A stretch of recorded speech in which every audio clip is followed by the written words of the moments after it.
namanya Yahudi, Nasrani, dan Islam ini ketikanya adalah ajaran samawi, agama samawi, dan ajarannya adalah sama, bersumber dari Allah Subhanahu wa Ta'ala. Yahudi itu adalah pengikut dari Nabi Musa alaihi salam, adapun Nasrani adalah pengikut dari Nabi Isa alaihi salam. Dan kita umat Islam adalah pengikut dari baginda Nabi besar Muhammad sallallahu alaihi wasallam. Jadi Yahudi, Nasrani, mereka sebetulnya satu saudara dengan kita. Kalau ajarnya sama, bersumber dari Allah, kita dengan mereka sebetulnya sama ya. Ajarannya bersumber dari Allah. Yahudi diberikan kitab namanya Taurat, Nasrani diberikan kitab namanya Injil, dan kita umat Islam diberikan kitab bernama Al-Quranul Karim.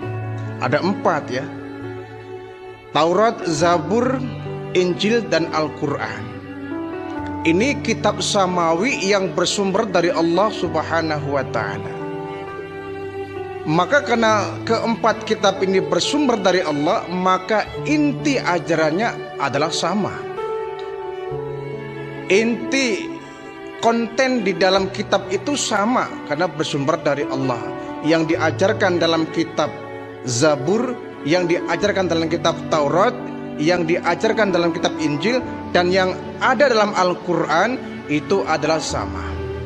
Hanya saja bedanya bahwa Al-Quran ini lebih komplit, lebih lengkap dari ajaran kitab-kitab terdahulu. Akan tetapi bahwa ketiga kitab ini, keempat kitab ini adalah memiliki ajaran yang sama-sama mentauhidkan Allah. Maka Yahudi, Nasrani, dan Islam itu adalah agama yang satu ajaran, yakni mentauhidkan Allah. Kalau kemudian di kitab lain selain Al-Quran, Zabur misalkan, Injil misalkan, Taurat misalkan, ada ajaran yang berbeda, maka ini tentunya sudah ada indikasi penyimpangan yang dilakukan oleh manusia-manusia nakal. Tapi kalau inti ajarannya sama, bahwa yang diberikan kepada kaum Yahudi, yang diberikan kepada kaum Nasrani dan umat Islam, itu semuanya bersumber dari Allah Subhanahu wa Ta'ala. Nah, akan tetapi Yahudi, Nasrani, kalau kemudian mereka berpaling dari ajaran yang diberikan Allah dalam Taurat dan Injilnya, maka perilaku kemudian mereka yang dimurkai oleh Allah. Jadi selama orang Yahudi, orang Nasrani beriman kepada Allah, mengikuti Rasul-Rasulnya, mereka menjadi penghuni sorga. Kenapa kemudian mereka memusuhi kita seakan-akannya? Mereka ingin menumpas kita karena perilaku mereka sudah menyimpang dari kitab yang diberikan kepada mereka. Perilaku mereka sudah menyimpang dari ajaran nabi-nabi mereka. Perilaku mereka sudah menyimpang dari kitab-kitab yang diajarkan kepada mereka. Kalau sudah Yahudi dan Nasrani yang seperti ini, mereka banyak yang kemudian memusuhi kita umat Islam. Tapi selama mereka sudah masih menuhankan Allah, mentauhidkan Allah, mengikuti ajaran nabi-nabi mereka, ya kita dengan mereka sebetulnya satu syariat.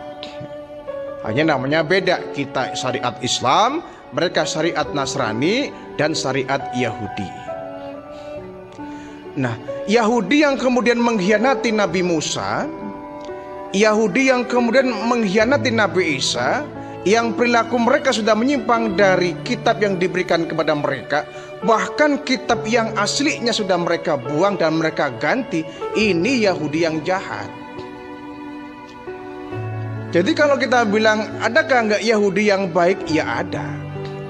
Adakah Nasrani yang baik? Ya tentu ada. Yahudi yang baik, Yahudi yang setia mengikuti ajaran yang dibawa oleh Nabi Musa alaihi salam. Mereka insya Allah orang yang beriman dan masuk surga.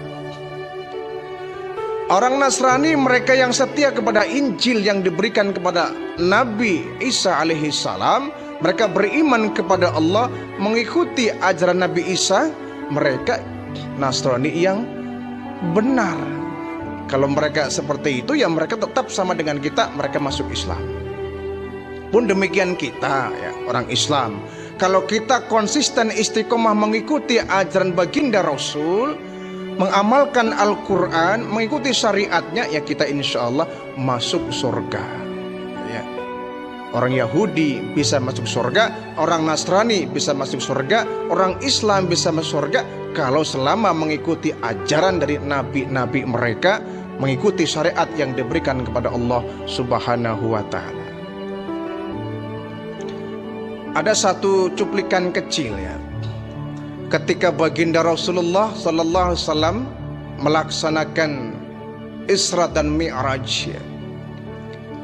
Ketika baginda Nabi naik ke angkasa, tiba-tiba ada suara pepanggilan, ya, ada suara memanggil dari sebelah kanan. Ya Muhammad ala rislika, wahai Muhammad, pelan-pelan, Muhammad tunggu sebentar, Muhammad tunggu sebentar. Nabi enggak menengok karena dilarang oleh malaikat Jibril. Muhammad, kau jangan nengok. Baik Jibril. Nabi akhirnya tidak menengok panggilan tadi, sebelah kanan. Nabi terus melaju ke angkasa. Tidak lama lagi panggilan kanan menghilang. Sekarang panggilan sebelah kiri. Ya Muhammad ala rislika, wahai Muhammad tunggu sebentar, Muhammad jangan buru-buru, tunggu sebentar. Nabi pun gak menengok, ya, dilarang oleh malaikat Jibril, Muhammad jangan kau nengok ke kiri. Panggilan kanan Nabi gak nengok, panggilan kiri pun Nabi gak nengok. Kali ini panggilan dari sebelah depan. Ya Muhammad ala rislika, Muhammad tunggu sebentar, jangan buru-buru, pelan-pelanlah kau. Kanan, kiri, depan. Tapi Nabi kemudian tidak menengok, ya, langsung melaju. Nah, ketiga panggilan ini kemudian menghilang. Begitu menghilang, Nabi tanya ke malaikat Jibril yang waktu itu menjadi bodyguard, ya, pendamping Nabi saat melaksanakan Isra Mi'raj. Ya Jibril, ya Muhammad, aku mendengar sebuah panggilan sebelah kanan, sebelah kiri, dan sebelah depan. Itu apa itu? Siapa yang manggil saya?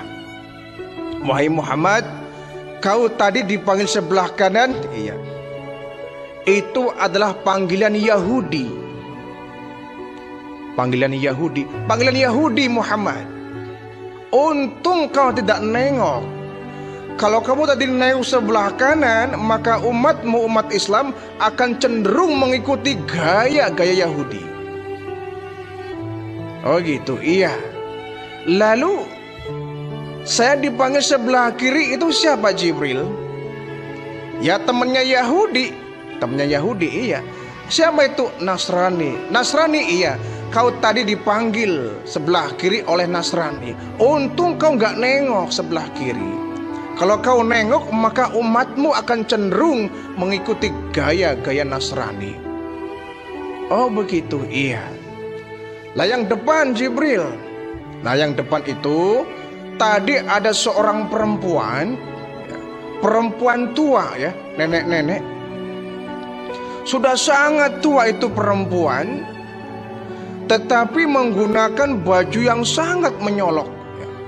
Menggunakan aksesoris, ya, pakai make up, dandan seperti seorang remaja, padahal sudah tua. Jadi perempuan tua, dandannya nyolok, pakai baju bagus, pakai make up yang sangat bagus, tapi sementara sudah tua, ya.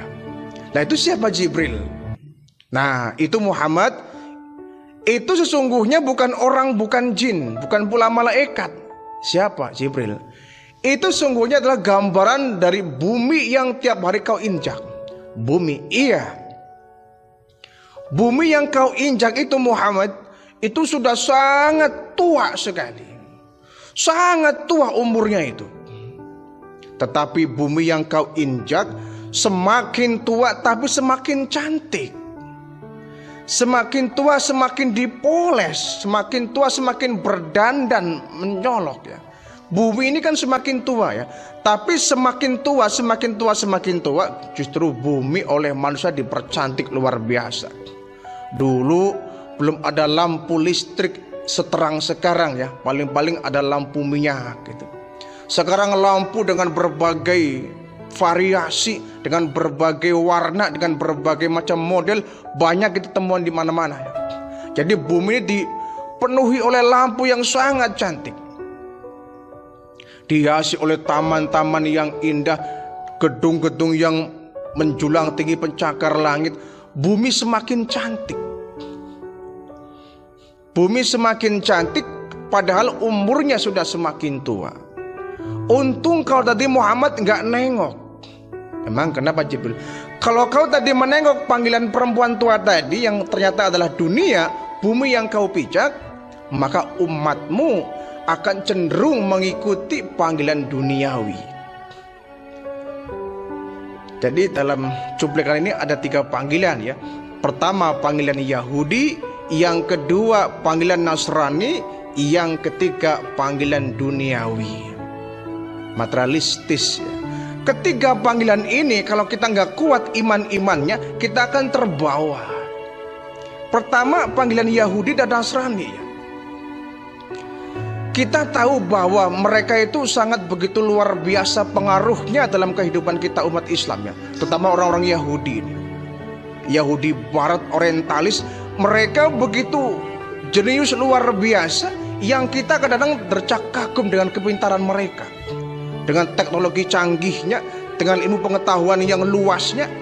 Yahudi terkadang menyalip kita sebagai umat Islam. Jadi sebetulnya kita umat Islam jangan kalah salib dengan mereka.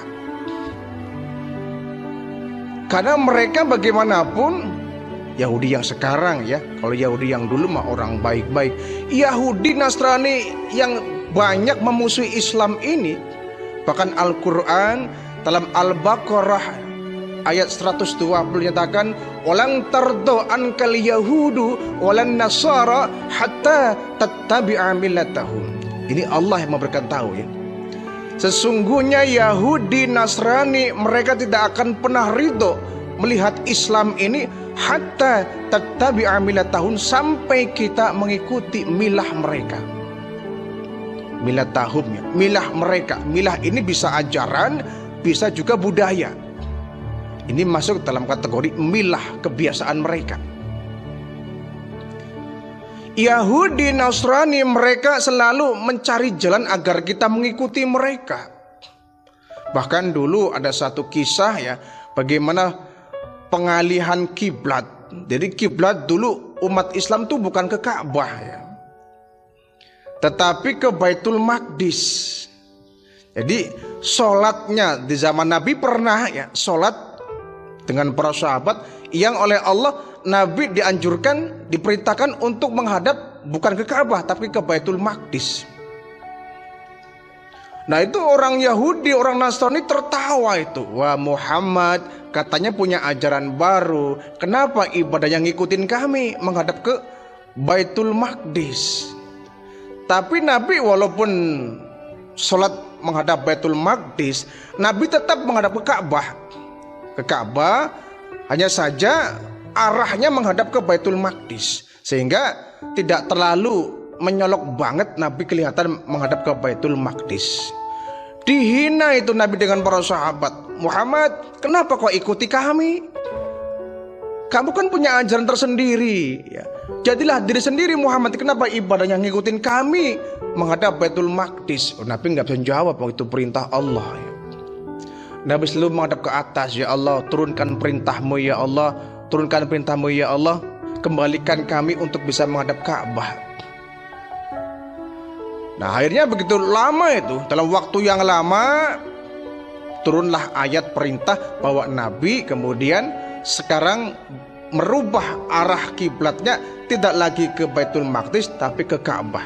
Nabi nggak mau mengikuti mereka. Jadi Rasulullah sangat nggak suka ya, nggak mau kalau kita umatnya mengikuti mereka apapun bentuknya. Kenapa? Kita umat Islam punya jati diri, kita punya identitas. Ya kemudian kita nggak boleh mengikuti mereka apapun caranya. Sebab kalau udah mengikuti mereka, kita namanya nggak punya jati diri. Islam kita harus berdiri di dua kaki sendiri. Tidak boleh mengikuti gaya orang-orang di luar agama Islam ini. Jadi berbagai hal Nabi nggak mau. Contoh lagi ya, kebiasaan mereka tentang jenggot dan kumis ya. Orang Yahudi itu kan kebiasaannya mereka memelihara kumis, menyukur jenggot. Nah kita oleh baginda Rasul dianjurkan jangan mengikuti mereka, jangan menyaingi mereka. Maka kemudian dalam Islam kita dianjurkannya mencukur kumis, memelihara jenggot. Kalau orang Yahudi memelihara kumis, menyukur jenggot. Kita dilarang oleh Nabi, maka kita dianjurkannya agar nggak sama dengan mereka, kita dianjurkan untuk mencukur kumis dan memelihara jenggot, sehingga beda dengan mereka. Kemudian ada lagi saat sejarah azan ya. Ketika awal baginda Rasulullah mengajak para sahabat untuk berjamaah. Sahabat bertanya, "Ya Rasul, sebagai pertanda masuk sholat, kira-kira apa yang kita lakukan?" Yahudi menggunakan trompet, Nasrani menggunakan genderang. Kita pakai apa? Masa pakai trompet? Ngikuti mereka dong. Jangan, kata Nabi. Pakai genderang, itu pun jangan, udah dipakai orang Nasrani. Lalu apa? Nabi mendapatkan wahyu, turunlah perintah untuk azan.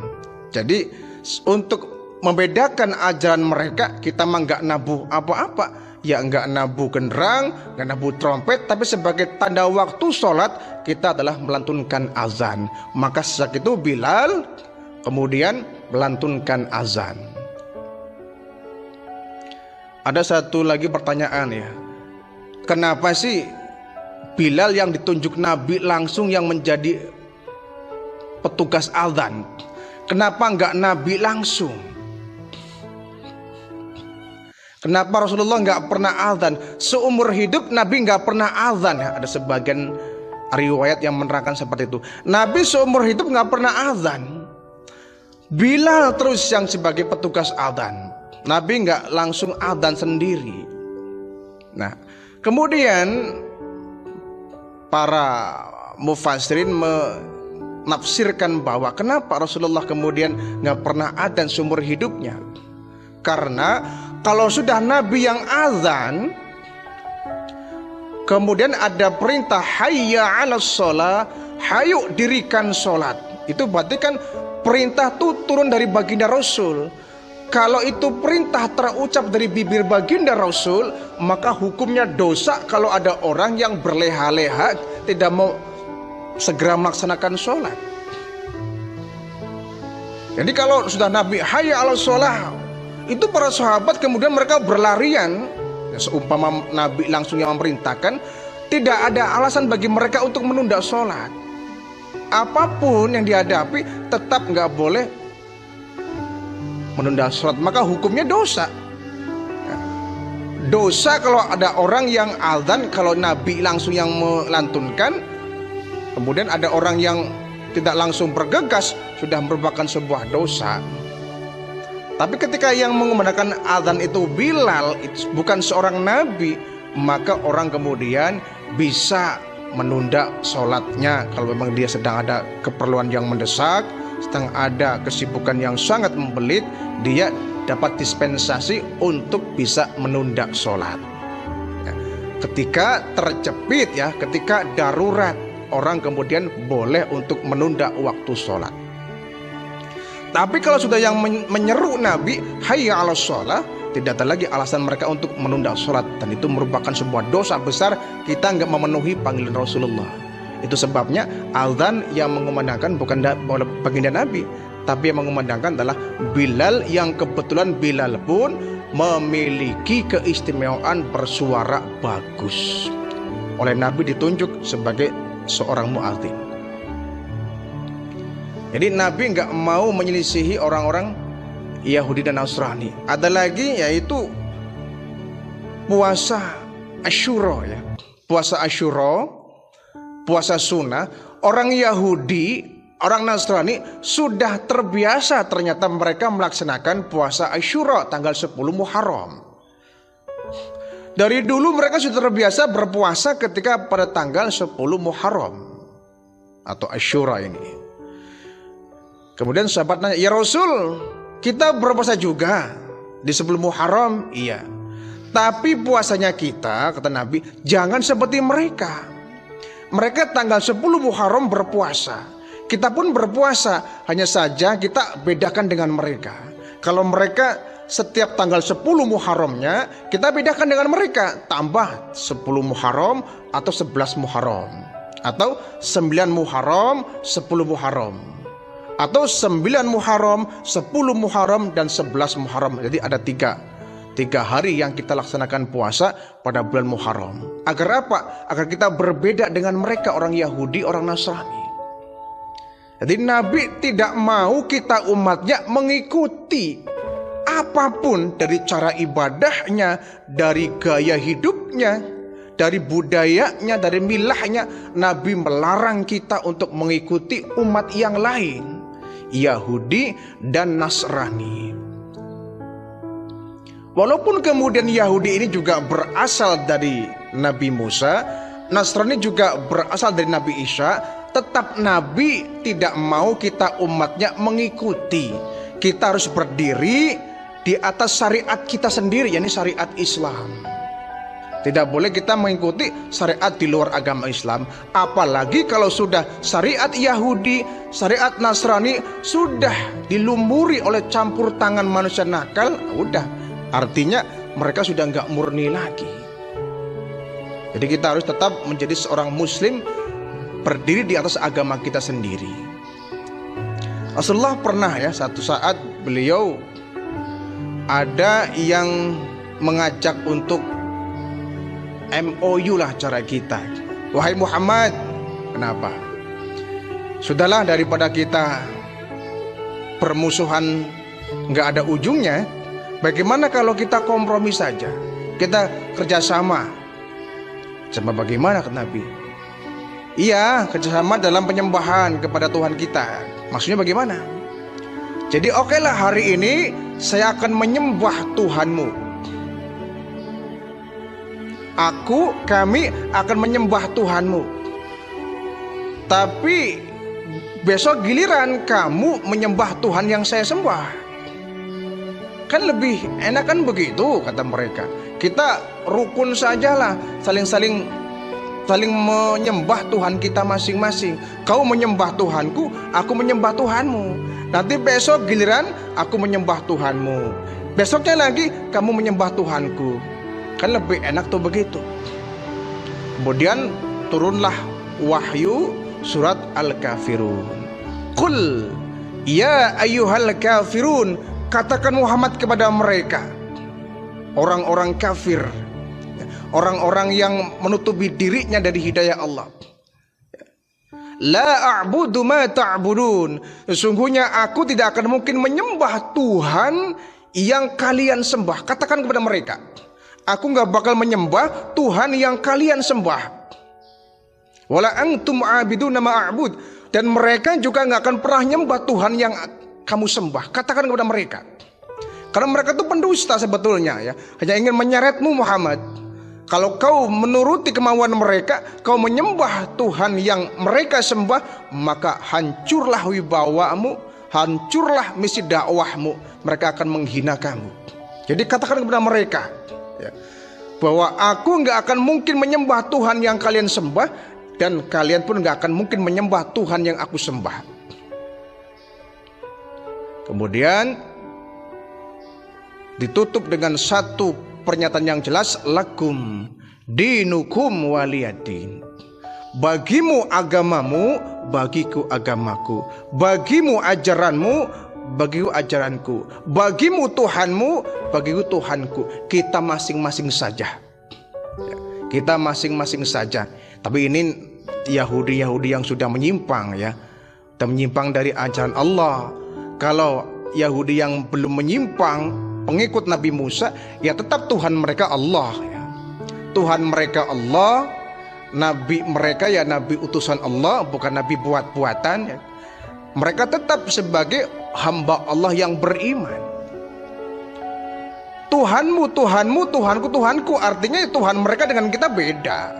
Tapi kalau Yahudinya Yahudi pengikut Nabi Musa, Nasraninya pengikut Nabi Isa, ya Tuhan kita dengan mereka sama. Kitab kita dengan kitab mereka ajarannya sama, isinya sama. Tapi kalau sudah diotak-atik oleh manusia, sudah direkayasa oleh manusia, kita sudah lagi tidak boleh mengikuti mereka. Karena apa? Ajaran kita dengan mereka kemudian berbeda pada ujungnya. Berbeda pada ujungnya. Kita umat Islam harus punya jati diri. Tapi bukan berarti kita kemudian memusuhi mereka, tidak. Yang kita musuhi bukan orangnya. Kita nggak memusuhi orang Yahudi, kita nggak memusuhi orang Nasrani. Yang kita musuhi adalah perilaku mereka yang terkadang sering mengganggu kita. Maka betul kata Nabi, kalau mereka sudah mengganggu kita, kita harus punya harga diri, kita harus bangkit. Tapi saat mereka rukun dengan kita, mau bersatu padu dengan kita, kita nggak boleh ngangkat senjata di depan mereka. Hukumnya haram. Sama seperti seekor lebah ya. Kita coba lihat lebah itu. Lebah atau tawon ya. Lebah itu hanya akan mengganggu orang yang sudah mengganggu dia. Tapi kalau kita lewat di atasnya ada sarang lebah, kita nggak mengganggu mereka, mereka juga nggak akan menggigit kita. Jadi secara naluri lebah itu punya insting ya, punya insting bahwa yang akan saya gigit, yang akan saya ganggu adalah mereka telah mengganggu aku. Selama manusia gak mengganggu aku, kata tawon ya, kata lepas, saya pun gak akan mengganggu mereka. Nah begitu kita mengganggu mereka, kita hancurkan sarang mereka, kita rusak sarang mereka, lari kemanapun kita dikejar tuh. Tawon itu, lebah, dia punya harga diri tawon itu. Sepanjang orang gak mengganggu dia, dia gak akan mengganggu orang. Tapi kalau sudah mereka terusik kehidupannya, baru tawon bangkit, siap untuk menghajar, mengejar, menerkam orang-orang yang mengganggunya. Jadi kita harus seperti tawon. Jadi mentalitas seorang muslim harus seperti tawon. Kita diam selama kita tidak diganggu.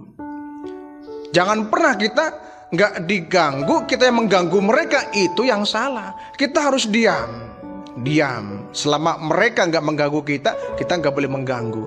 Tapi kalau mereka sudah mengusik kita, menginjak-injak kehormatan kita, baru kita jangan diam. Harus berani menunjukkan bahwa kita juga punya harga diri di depan mereka.